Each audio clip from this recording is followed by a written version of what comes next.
আমার আজকের রেসিপি ভাজা পিঠে।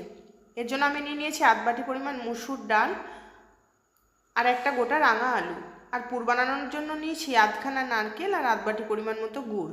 প্রথমে নারকেল আর গুড়টাকে পাক করে একটা সুন্দর পুর বানিয়ে নিয়েছিলাম। তারপর প্রেসার কুকারে ওই মসুর ডালটা রাঙা আলুটাকে দুটো সিটি দিয়ে সিদ্ধ করে নিয়েছিলাম। তারপর ওই সিদ্ধ রাঙা আলু আর ডালের মিশ্রণটাকে গুড় দিয়ে ভালো করে, গুড় আর অল্প সামান্য একটু নুন দিয়ে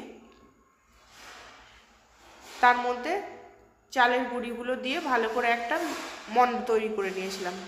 এবার ওই মণ্ডগুলো থেকে অল্প অল্প করে নিয়ে তার ভিতরে নারকেলের পুরটা দিয়ে সুন্দর করে হাতের সাহায্যে ভাজা পিঠে শেপে গড়ে বানিয়ে নিয়েছিলাম ভাজা পিঠে।